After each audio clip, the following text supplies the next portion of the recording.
పట్టణంలో విలేకరుల సమావేశాన్ని నిర్వహించారు గంగుల శ్రీనివాస్. ఈ సందర్భంగా ఆయన మాట్లాడుతూ ఆలేరు నియోజకవర్గాన్ని అభివృద్ధి చేసింది గత ప్రభుత్వమే, మీరు చేసింది శూన్యమన్నారు. యాదాద్రి భువనగిరి జిల్లా ఆలేరు పట్టణంలో పత్రికా సమావేశాన్ని నిర్వహించిన భారత రాష్ట్ర సమితి మండల అధ్యక్షులు గంగుల శ్రీనివాస్. ఈ సందర్భంగా ఆయన మాట్లాడుతూ అభివృద్ధిపై కాంగ్రెస్ పార్టీ మాట్లాడడం విడ్డూరంగా ఉందన్నారు. గత ఎమ్మెల్యే గొంగిడి సునీత సారథ్యంలో ఆలేరుకు 20 కోట్ల నిధులు తీసుకువచ్చారు. సెంట్రల్ లైటింగ్ కోసం, అండర్ పాస్ బ్రిడ్జి నిర్మాణం కోసం 9 కోట్ల రూపాయలు, ఆలేరు నుండి కొరణపాకకు 6 కోట్ల బీటీ రోడ్డు, కొరణపాక వాగుపై బ్రిడ్జికి 4,50,00,000 ఇవే కాకుండా అనేక అభివృద్ధి కార్యక్రమాలను నిర్వహించామని, మీ ప్రభుత్వం వచ్చి 9 నెలల కాలయాపన తప్ప మీరు అభివృద్ధి చేసింది శూన్యమన్నారు. ఆలేరు అభివృద్ధిపై బహిరంగ చర్చకు సిద్ధమేనన్నారు. టీఆర్ఎస్ శ్రేణులు మాజీ ఎమ్మెల్యేపై ఆరోపణలు చేస్తే సహించేది లేదని హెచ్చరించారు. ఈ కార్యక్రమంలో పుట్టా మల్లేష్ గౌడ్, ఆరుట్ల లక్ష్మీ ప్రసాద్ రెడ్డి, భేతి రాములు, పాండరి గౌడ్ తదితరులు పాల్గొన్నారు. మరి పట్టణంలో కోమిరెడ్డి వెంకటరెడ్డి మాకు అభివృద్ధి చేసిందనే దాని మీద ఒక ప్రెస్ మీట్ పెట్టి ఇక్కడ ఉన్న నాయకులు ఆ ప్రెస్ మీట్లో మాజీ ప్రభుత్వ వైపు గొంగిడి సునీతా మహేందర్ రెడ్డి గారిని వారిని విమర్శిస్తూ మాట్లాడారు. కోమిరెడ్డి వెంకటరెడ్డిని విమర్శించే హక్కు లేదు అన్నారు. కానీ అనుకుంటూ మాట్లాడుతూ కోమిరెడ్డి వెంకటరెడ్డి చాలా అభివృద్ధి చేసిండు ఎంపీగా ఉండి అని చెప్పేసి మరి మాజీ ఎంపీపీ గారు వారంతా మాట్లాడారు. మరి నాయకులు నేనిప్పుడు ఇక్కడ మీకు ముఖ్యంగా చెప్పదలుచుకుంది ఏంటంటే, మేము చేసిన అభివృద్ధి అన్నా మేము ప్రజల ముందు చెప్తాము, బహిరంగంగా చెప్తాము. మీరు ఏడికి వచ్చినా కూడా మేము ప్రజల ముందుకు రానికి సిద్ధంగా ఉన్నాము. మరి మీ ఎంపీ 5 సంవత్సరాలు ఎంపీగా చేసి ఏ రోజు ఎక్కడ ఏం పని చేసిండో మీరు చెప్పగలుగుతారా? చెప్తారా? చెప్పండి.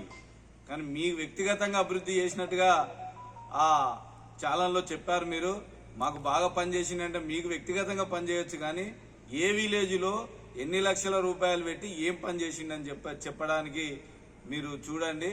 ఆయనే 5 సంవత్సరాల కాలంలో ఆయన ఆలేరు నియోజకవర్గంలో 0 డెవలప్మెంట్ ఆయనది. ఏదైతే మీరు చెప్తున్నటువంటి జీడికల్ రోడ్డు ఉందో అది నేషనల్ హైవే. అది నేషనల్ హైవేలో అది సెంట్రల్ గవర్నమెంట్ ఫండ్స్ కాబట్టి వాళ్ళు నేషనల్ హైవే ఇచ్చారు. కానీ మీ ఫండ్ ఇచ్చి మీరు ఈ ఊళ్ళో ఈ చిన్న అభివృద్ధి చేసినామని చెప్తారా? మరి చెప్పడానికి చెప్పండి. మొన్న కూడా మార్కెట్ కమిటీలో వచ్చి చైర్మన్ ప్రమాణ స్వీకారానికి వచ్చినట్టున్నారు. ఆ రోజు మా కొలన్పాక గురించి మాట్లాడుతూ మరి 3 వాగుల మీద అసలు ఆల్రెడీ పనులు స్టార్ట్ అయినాయి, బ్రిడ్జీలు అయిపోయినాయి అన్నారు. మీ సాక్ష్యంగా చెప్తున్నాం. ఇప్పుడు మీరు చూడండి, కనీసం మేము శంకుస్థాపన చేసినటువంటి పనులు ఆపి ఇంతవరకు అవి అసలు పని స్టార్ట్ కాలేదు. అక్కడ ఏం పని లేదు, వాళ్ళు చేసే పరిస్థితి లేదు. మళ్ళీ ఇప్పుడు గంధమల్ల మరి కేసీఆర్ మరి పుణ్యాన ఈ రోజు గంధమల్ల అలుగుపోస్తుంది. ఆ నీళ్లు వస్తే మళ్ళీ కూడా కొలంపాకలో ప్రాబ్లం. మీరు ఎన్నోసార్లు దాని మీద చేసిరు. మరి మీకు అధికారం వచ్చి ఇప్పుడు మరి మీరెందుకు ఇంతవరకు పని స్టార్ట్ చేస్తలేరు? మేము శాంక్షన్ చేసినటువంటిది మరి పనిని కూడా మీరు స్టార్ట్ చేస్తలేరు. అది మీరు గుర్తుంచుకోవాలి. మరి మాట్లాడితే మీరు మా ఎంపీ గారి మీద, మా మీద, మా పార్టీ మీద మాట్లాడితే తిరగనీయము ఊర్లలో అని చెప్పేసి మాట్లాడిన పదాన్ని మేము తీవ్రంగా ఖండిస్తున్నాం. మీరు తిరగనిచ్చుడు కాదు, మేము తిరగనీయము అని చెప్పకుండానే ప్రజలు మిమ్మల్ని తిరగనీయకుండా పరిస్థితిని మీరు 6 నెలలోపు చూడండి. మీరు ఎక్కడ పోయినా ప్రజలు మిమ్మల్ని తిరగనీయరు. ఎందుకు తిరగనియరు చెప్పండి. మీరు 6 గ్యారంటీలలో మీరు ఏమిచ్చిర్రు? రైతు బంధు ఇవ్వలేదు, మరి ఇంతవరకు రైతు రుణమాఫీ చేయలేదు, మరి మహిళలకు ఇస్తున్నటువంటి 2,500 రూపాయలు ఇవ్వలేదు, మరి మీరు వృద్ధులకు ఇస్తున్న పింఛన్ ఇంతవరకు ఇవ్వలేదు. ఈ ముఖ్యమైన పనులే మీరు చెప్పిన 420 ఆ పక్కకు పెడితే మీరు చెప్పిన 6 గ్యారంటీలో 5, 6 ఇవి ముఖ్యమైనవి మీరు ఇంతవరకు ఇవ్వలేదు. మీరు ప్రజల ముందుకు పోతే ప్రజలు మిమ్మల్ని తిరగని పరిస్థితి ఏర్పడుతుంది. అది మీరు గమనించాలి. మీరు ప్రెస్ మీట్ పెట్టి చెప్పినట్టు కాదు, మీరు ప్రజల ముందుకు పోయి చూడండి. ప్రజలు మిమ్మల్ని ఏ రకంగా విమర్శిస్తున్నారు, మిమ్మల్ని ఎట్లా తిరగనిస్తారో మరి చూస్తాం. అది మీరు తిరుగుతారా తిరగరా అనేది 6 నెలలలోపు మేం తిరుగుడు కాదు, మిమ్మల్ని తిరగనియలేని పరిస్థితి వస్తుంది. ప్రజలతో మేము వాళ్ళను చైతన్యం చేసి వాళ్ళ ముందు మేము ఉంటాము. మీరు ఏ రోజు కూడా ప్రజలకు వచ్చే మీరు తిరగవలసిన పరిస్థితి మీరు దాటిపోయినని చెప్పేసి కోరుకుంటూ చెప్తున్నాను.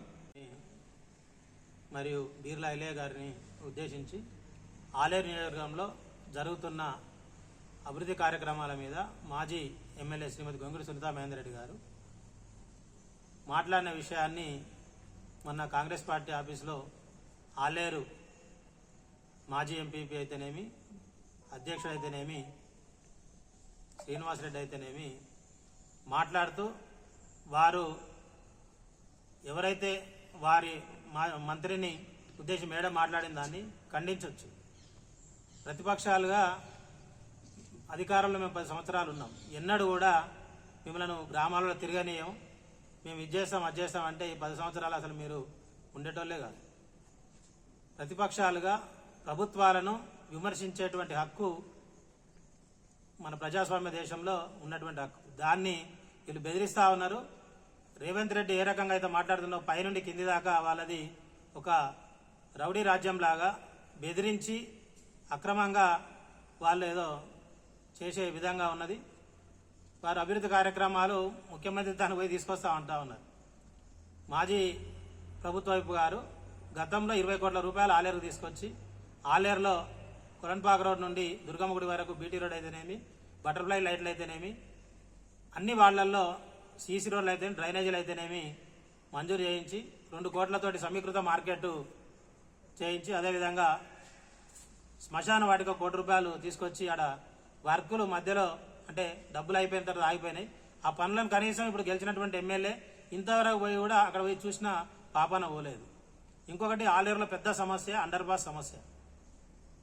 80 రోజులల్లో ఆయన రూపాయి మంజూరు చేసింది లేదు. 5 కోట్ల 70 లక్షలు ఒకసారి, 3 కోట్ల ఒకసారి, 8 కోట్ల 90 లక్షలు అందాదా మంజూరు చేసి అక్కడ ఉంటే రాగానే ఆ డబ్బులు రాయించి ఆ కాంట్రాక్టర్కు డబ్బులు ఇప్పించి ఇక మరి వీళ్ళు వాళ్ళు పంచుకున్నారా తెలియదు. ఇంతవరకు 4-5 రోజులు పనిచేసినట్టు చేసిరు, షోప్టా ఫోటోలు దిగిండ్రు. ఇంతవరకు అండర్ పాస్ నిర్మాణం 9 నెలలు అయిపోతుంది, అది పనిని కంప్లీట్ చేయలేదు.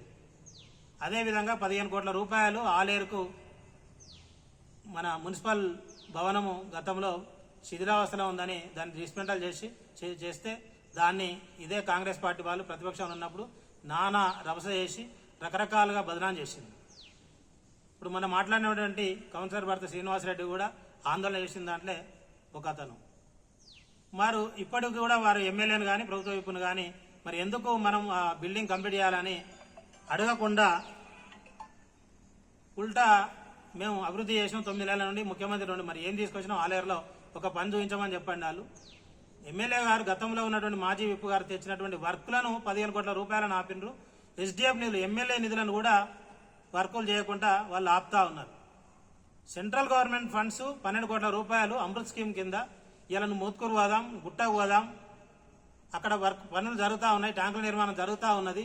ఈయాటి వరకు ఆలేరులో శంకుస్థాపన కూడా చేయనిస్తలేడు. కాంట్రాక్టర్ ఏదైతే ఉందో మరి ఆయన ముడుపుల కోసం ఆ పని చేయనిస్తలేడా? ఆయనకు కాంట్రాక్టర్కు మరి ఎమ్మెల్యే గారికి ఏమన్నా ఒప్పందాలు జరగలేదా? ఏ ఉద్దేశంతో ఆ పనులు ఆపుతా ఉన్నాడు కూడా సమాధానం చెప్పాల్సిన అవసరం ఉన్నది. మీరు ప్రజల కోసం ఎన్నికైనటువంటి వ్యక్తి ప్రజా సమస్యలు తీర్చాలి తప్ప ప్రజా సమస్యలు నిలదీసినటువంటి వాళ్ళను ప్రతిపక్ష నాయకులను బెదిరిస్తూ గ్రామాలలో తిరగనియమనంటే ప్రజాస్వామ్య దేశంలో ప్రజలు ప్రతి ఒక్కటి గమనిస్తూ ఉంటారు. గతంలో 10 సంవత్సరాలు మేము అధికారంలో ఉన్నాం. ఎవరిని కూడా ఒక్కనాడు కూడా మేము బెదిరించినట్టు కానీ వేరే రకంగా కూడా మేము ఎన్నడూ మాట్లాడలేదు. అది పద్ధతి కాదు, సంస్కారం కాదు. ఎందుకంటే ఎవరి విధేయత, ఎవరి సంస్కారము వాళ్ళు ప్రజలన్నీ గమనిస్తూ ఉంటారు. సమయం వచ్చినప్పుడు ప్రజలు మిమ్మల్ని ఏదైతే మేడంను గ్రామాల్లో తిరగనేమంటున్నారో మిమ్మల్ని ప్రజలే గ్రామాల్లో తిరగకుండా బుద్ధి చెప్తారని హెచ్చరిస్తా ఉన్నాం. నాయకులు మాజీ ఎమ్మెల్యే గారి మీద అవాకులు చెవాకులు పెరగడం జరిగింది. వారికి ఒక్కటే మేము ఈ మీడియా ముఖంగా చెప్పదలుచుకున్నాం. రండి, మీరు ఎదురంగా వచ్చి ఎవరి టైంలో అభివృద్ధి జరిగిందో ఒకసారి కూర్చొని తేల్చుకుందాం. మాజీ ఎమ్మెల్యే గారు ఉన్నప్పుడు గతంలో ఆలేరు నుండి కొలన్పాక వరకు 6 కోట్లతోటి నిర్మించింది మా మాజీ ఎంపీపీ గారికి అవపడతలేదా కళ్ళకు? ఒకసారి చూడాలి. ఇవాళ రోడ్డు మీద రోజు 5 సంవత్సరాలు తిరిగినావు కదా, అది కళ్ళకు అవపడతలేదా మీకు అని నేను మాజీ సర్పంచ్గా, కొలన్పాక మాజీ సర్పంచ్గా మిమ్మల్ని అడుగుతున్నా. రాగానే మా మంత్రి గారు రాగానే 14 కోట్లు ఇచ్చి బ్రిడ్జి లేపించిరని చెప్తున్నావు కదా, ఇవాళ వచ్చి మా ప్రెస్ మీడియా మిత్రులను తీసుకుపోయి చూపిస్తాం. మరి ఏడ బ్రిడ్జి కట్టిరో, ఒక చెంచడు మట్టాన్ని ఎత్తిరో కనీసం మా కొలన్పాక ప్రజానికాన్ని చూపించాలి. 14 కోట్లు నేను సర్పంచ్ ఉన్నప్పుడు 14 కోట్లతోటి ఇది చేస్తున్నామని డెవలప్ చేస్తున్నామని చెప్పి ఇంతవరకు చెంచాడు మట్టి కూడా ఎత్తలేదు మా కొలన్పాక గ్రామంలో కాంగ్రెస్ ప్రభుత్వం ఏర్పడిన తర్వాత. అంతేకాకుండా గత 10 సంవత్సరాలలో ఎమ్మెల్యే గారు ఉన్నప్పుడు సోమేశ్వర దేవాలయానికి కానీ గ్రామంలో ఎన్నో డెవలప్మెంట్కి కానీ నిధులు తీసుకొచ్చిన ఘనత సునీతా మహేందర్ రెడ్డి గారిది. అవన్నీ చూడకుండా ఇవాళ ఇష్టం వచ్చినట్టు తన నోటికి ఇష్టం వచ్చినట్టు మాట్లాడుతూ ఇవాళ ఎమ్మెల్యే గారు మాజీ ఎమ్మెల్యే గారిని తిరగకుండా చేస్తామనే హక్కు నీకు ఎక్కడిది? ప్రతిపక్షంగా మాకు కొట్లాడే హక్కు ఉన్నది. మీరు ఇచ్చిన వాగ్దానాల మీద ప్రశ్నించే హక్కు మాకున్నది. కాబట్టి మేము బరాబర్ అడుగుతాం మిమ్మల్ని. 5 ఏళ్లు కూడా మేము మీరు ఇచ్చిన 6 గ్యారంటీల మీద కూడా బరాబర్ అడుగుతాం. మీరేం చేసిరో ఒక్కసారి చెప్పుర్రి. ఎప్పుడో మా కేసీఆర్ గారు కట్టించిన మల్లన్న సాగర్ నుంచి ఇవాళ నీళ్ళిడిచి ఎవరికో పుట్టిన పిల్లను మా పిల్ల అని చెప్పుకుంటారు మీరు. అలాంటి ప్రభుత్వం మీ ప్రభుత్వము. అలాంటి వారు మీరు ఇవాళ మేము ఏదో చేసినామని డెవలప్ చేసినామని చెప్పుకుంటారా? మీకు గొప్పతనం ఏముంది? మిషన్ కాకతీయతోటి చెరువులు చేపించింది మా ప్రభుత్వం, బీఆర్ఎస్ ప్రభుత్వం. గ్రామాలలో అభివృద్ధి చేసింది మా ప్రభుత్వం. ఇవాళ పల్లె ప్రకృతాలు కానీ చనిపోయిన వారికి శ్మశాన వాటికలు కూడా కట్టించినది కూడా కేసీఆర్ ప్రభుత్వం. ఇవాళ ఏం చేసిందో మీ ప్రభుత్వం. ఒక్కసారి 9 నెలలు అవుతుంది. నేను 3 నెలల్లో ఆలేరు అండర్ పాస్ చేపిస్తాడు. మాకు ఇవాళ ఒడ్లు పడితే జనగాం నుంచి తిరిగిపోయే పరిస్థితి వచ్చింది కొలన్పాకు. మీ ఆలేరు నాయకులు పట్టించుకుంటలేరు. మా ఒడ్ల లారీలు ఎట్లా పోవాలో ఒక్కసారి మీరు మాజీ ఎంపీపీ గారు ఆలోచించండి. మా రైతుల గురించి ఆలోచిస్తున్నారా మీరు? ఏదో వచ్చింది కదా ప్రెస్ ముందడ కూర్చున్నా కదా అని అవాకులు చెవాకులు పేరడం కాదు. రైతుల కష్టాలు కూడా తెలుసుకోవాలి. ఇవాళ రేపు జనగాం నుంచి తిరిగి మళ్ళీ ఆలేరుకు ఒడ్లు రావాలంటే లారీకి బస్తకు 5 రూపాయలు అడిగే పరిస్థితి ఉన్నది. ఇవాళ 6 కిలోమీటర్ల రైస్ మిల్కి వస్తాయి ఒడ్లు. ఇట్లా బ్రిడ్జి అయితే 3 నెలల్లో చేపిస్తాన్న ఎమ్మెల్యే గారు ఎందుకు మర్చిపోతున్నారు? కూర్చేసుకొని చేపిస్తాన్న ఎమ్మెల్యే గారు ఇవాళ 9 నెలలు అయింది. ఇంతవరకు కూడా దాన్ని చేయించకపోవడం విడ్డూరం కాదా అని నేను ప్రశ్నిస్తున్నా. నోరుంది కదా అని మాట్లాడడం కాదు. చూసుకుందామంటే చూసుకుందాం. అందరము ఎవరికెవరేం తక్కువ లేరు. కాబట్టి మీరు ఇష్టం వచ్చినట్టు మాట్లాడితే మంచిగా ఉండదని ఈ పత్రికా ముఖంగా మిమ్మల్ని హెచ్చరిస్తున్నాం. పనేసియా మెరిడియన్ హాస్పిటల్స్ ప్రతి సామాన్యుడికి అందుబాటులో అంతర్జాతీయ వైద్య ప్రమాణాలతో వైద్యం, 24 గంటల అంబులెన్స్ సర్వీసుతో పాటు అత్యవసర సేవలతో ఏర్పాటైన చికిత్సా విభాగం. మా దగ్గర గుండె సంబంధిత, మూత్రపిండ, కాలేయ, కంటి జబ్బులకు, మోకాళ్ల శస్త్ర చికిత్సతో పాటు కోవిడ్-19, బ్లాక్ ఫంగస్ వంటి వైరస్లకు, అన్ని రకాల ఆరోగ్య సమస్యలకు నమ్మకమైన అత్యాధునిక వైద్య చికిత్సను అందిస్తున్న హాస్పిటల్ పనేసియా మెరిడియన్ హాస్పిటల్స్. మీ ఆరోగ్య సమస్య ఏదైనా ఇప్పుడు పరిష్కారం సాధ్యం. సంపూర్ణ ఆరోగ్యం కోసం సంప్రదించండి Panacea Meridian hospitals. Opposite Bheeramguda Kaman, RC Puram, Sangareddy district. Pin code 502032. సంప్రదించాల్సిన ఫోన్ నెంబర్ 0845524177 మరియు 7893757770.